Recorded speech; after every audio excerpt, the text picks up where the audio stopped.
जय हिंद, नमस्कार, जोहार साथियों। मैं बादल स्वागत करता हूं अपने YouTube चैनल पर। जेएसएससी सीजीएल की एग्जामिनेशन 28 जनवरी वाली संपूर्ण रद्द एवं 4 फरवरी वाली स्थगित हो गई है।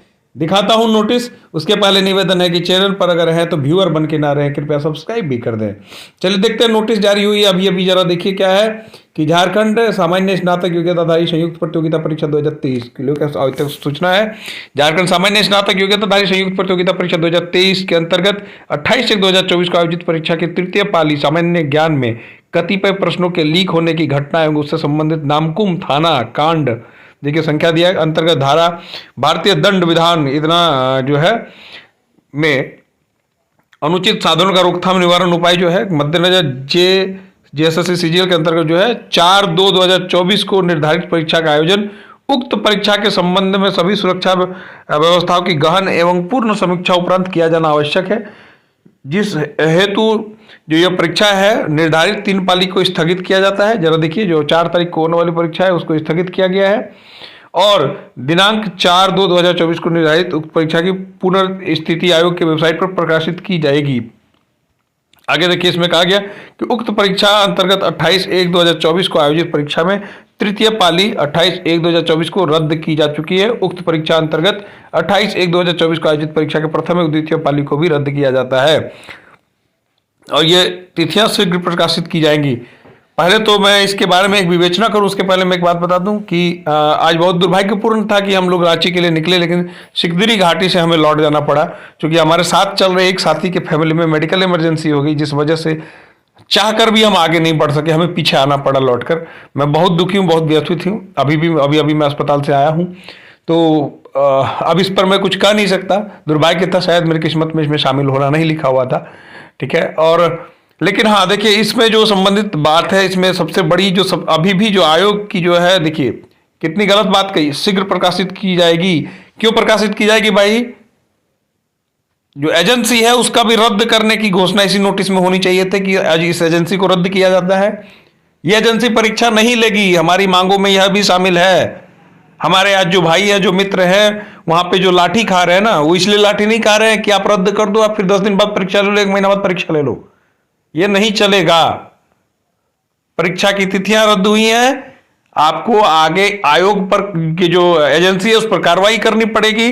संबंधित जो पदाधिकारी हैं वो उनको दोषी कटघरे में रख के उनको सजा दिलवानी पड़ेगी। अगर कोई व्यक्ति, कोई संस्थान, कोई कोचिंग, कोई व्यक्ति, कोई भी जो संलिप्त पाया जाए उसे कठोर से कठोरतम सजा दी जाएगी। उसके बाद परीक्षा होगी और हाँ, परीक्षा टीसीएस से होगी, ये हमारी मांग है। परीक्षा टीसीएस से हो, यह हमारी मांग है। और अब एक चरण की परीक्षा का कॉन्सेप्ट खत्म किया जाए। परीक्षा 2 पालियों में होनी चाहिए, प्री और मेंस। ध्यान दीजिएगा, एक दिन में परीक्षा का कॉन्सेप्ट खत्म करिए, यह धांधली का एक बहुत बड़ा जरिया है। तो हमारी मांग यह है कि एक दिन में जो परीक्षा है उसको रद्द किया जाए और उसको 2 दिनों में लिया जाए, प्री और मेंस। ध्यान दीजिएगा, इससे कहीं ना कहीं अंकुश तो लगेगा भ्रष्टाचार में, ठीक है। दूसरी बात है, जो सबसे इंपॉर्टेंट बात है, कि अब तक इतना समय बीत जाने के बाद किन लोगों को पकड़ा गया, किन लोगों पर कार्रवाई की गई, इसकी सूचना जारी होनी चाहिए। ऐसा नहीं चलेगा कि आप कुछ भी कह दिए, लिपापोती हो गई, हमने सुन लिया, ये नहीं चल सकता। ऐसे गोरख धंधे नहीं चलेंगे, ठीक है। यहाँ आपने लिख दिया कि ये ऐसा ऐसा होना है और देखिए पुनर्निर्धारित तिथि का आयोग के वेबसाइट में प्रकाशित की जाएगी। नहीं सुनना है, हमें नहीं देना है, परीक्षा का संपूर्ण बहिष्कार करना है। जब तक एजेंसी, जो संबंधित एजेंसी है, जो संबंधित ये जिम्मेदार लोग हैं, उनको अगर एक एक को पकड़ा ना जाए, जब तक एक एक को सजा ना दिलाया जाए, तब तक हम लोग चुप नहीं बैठेंगे।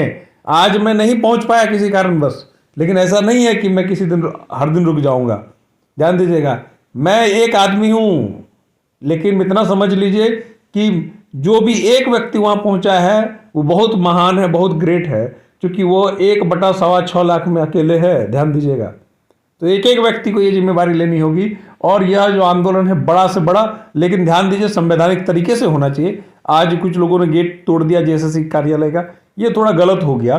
संयम बरत के ही काम करना पड़ेगा, तभी आप लड़ सकेंगे। क्योंकि जब तक आप कानून को हाथ में लेकर, आप कानून से, संविधान से या सरकार से लड़ नहीं सकते। कानून भी हाथ में लिए बिना आपको पर्याप्त अधिकार दिए गए हैं कि आप जो है उसका विरोध प्रदर्शन करें, धरना प्रदर्शन करें। और अगर आप संवैधानिक तरीके से इसमें आगे बढ़ते रहेंगे तो इतना समझ लीजिए कि कोई भी सरकार हो, कोई भी आयोग हो, उसे घुटने पर आना होगा। उसकी औकात नहीं है कि छात्रों के साथ खेल जाए। 8 वर्षों से खेल रहे थे, आज एक्सपोज हो गए।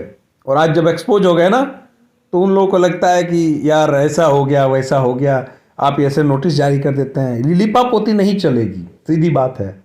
हमारा ये मांग नहीं है कि इसको डेट को ख़त्म कर दो फिर किसी दिन डेट जारी करके परीक्षा ले लो, ये नहीं होगा। सबसे पहली बात है कि एजेंसी को रद्द करना पड़ेगा और इस एजेंसी को सजा दिलानी पड़ेगी। जो लोग, जिनके साथ, जिनका वक्त, जिनका पैसा, जिनका समय जो चला गया इस परीक्षा के पीछे, उसकी भरपाई कौन करेगा? एक एक व्यक्ति जो बाहर से परीक्षा देने गया, दूर दराज से परीक्षा देने आया, उसकी भरपाई कौन करेगा? उसकी भरपाई की जानी चाहिए, उसका मुआवजा जारी होना चाहिए बाकायदा। ऐसा नहीं हो सकता कि आप बच्चों के भविष्य के साथ किसी के साथ खिलवाड़ कर जाएंगे, फिर परीक्षा लेंगे, चीजें ठीक हो जाएंगी। ऐसा नहीं होने वाला है। राजनीतिकरण नहीं होने दिया जाएगा। यह नहीं चलेगा कि आप परीक्षा रद्द कर दिए फिर 1 महीना बाद परीक्षा ले लिए, फिर तो वही बात है, वही कहानी है। आप एजेंसी अधिक सतर्क हो जाएगी ना कि भाई इस बार चोरी पकड़ी गई, अगली बार ऐसा करना है कि चोरी नहीं पकड़ी जाएगी। तो हंगामा नहीं, ये सब नहीं चलेगा। सीधी बात है, पहली मांग थी जो इसको पूरी की गई है, ठीक है। ये तो तय था, इसकी औकात नहीं थी कि ये परीक्षा ले लेता 4 तारीख को, पूरा राज्य हिल जाता। तो 4 तारीख की परीक्षा रद्द हो गई, सीधी बात है, स्थगित हो गई। 28 वाली संपूर्ण रद्द हो गई। अब जो है प्रमुख मांग, एजेंसी पर कार्रवाई होनी चाहिए। उसकी औकात कैसे हुई कि क्वेश्चन लीक कर दिया गया? उसकी हिम्मत हुई कैसे कि क्वेश्चन लीक हो गया? और अगर उसकी हिम्मत हुई है तो उसको उसकी हिम्मत की सजा मिलनी चाहिए। जो संबंधित अधिकारी हैं, जो एजेंसी के जिम्मेवार लोग हैं, उनको जेल भेजा जाना चाहिए। एजेंसी के भीतर हैं, एजेंसी के बाहर हैं, और वो अगर आयोग के ही लोग हैं तो उनको भी जेल जाना चाहिए। जो भी इसमें शामिल है उसे जेल जाना पड़ेगा, सजा होनी चाहिए। जो रोकथाम हेतु कानून बना है उस कानून के तहत उसे सजा मिलनी चाहिए। देखिए, अंतर्गत जो धारा है, दंड विधान है, सब आपने इसमें मेंशन किया हुआ है। इसी धारा, इसी दंड विधान के अंतर्गत उसको सजा मिले तब कुछ होगा। जब तक ये सजा नहीं होगी, दोषी पे कार्रवाई नहीं होगी और एजेंसी बदली नहीं जाएगी, टीसीएस की जो मांग है छात्रों की वो पूरी हो जानी चाहिए। और 2 स्टेज में परीक्षा होनी चाहिए, प्री और मेंस। ध्यान दीजिएगा, प्री और मेंस होनी बहुत आवश्यक है, वहां फिल्टर हो जाता है मामला। तो इन सारे मांगों के साथ जब तक पूरी नहीं होगी ये मांगे, तब तक परीक्षा कराने का कोई मतलब नहीं है। अगली बार भी यही घटना, यही प्रकार की दुर्घटना होगी और लोग आपके जज्बातों के साथ, आपके समय के साथ, आपकी भावनाओं के साथ खेलते रहेंगे और हम लोग मूक दर्शक बन के देखते रहेंगे। चट्टानी एकता को बनाए रखिए। आज जो काम हुआ है, ठीक है, भावना में आप जो लोगों के अंदर रेज है उसको समझ सकता हूं, ठीक है, लेकिन हाँ, थोड़ा होश में रह के काम करना है। लेकिन चूंकि लड़ाई लंबी है, अभी पहला स्टेज है, इसके बाद हर लड़ाई में हर व्यक्ति को आगे आना होगा, हर व्यक्ति को रहना होगा, तभी लड़ाई जीती जा सकती है। ये झारखंड में जो बीमारी है ना परीक्षा में, अपरिहार्य नाम की, ये जो बीमारी है इसको समूल नष्ट करना पड़ेगा। मैं आशा करता हूं आज का जो आंदोलन है इसमें आज सरकार की जो है नाकों में दम हो गया होगा, सरकार को एहसास हो गया होगा कि क्या होता है, आयोग को एहसास हो गया होगा क्या होता है किसी के भावनाओं के साथ खेलना। जय हिंद, धन्यवाद।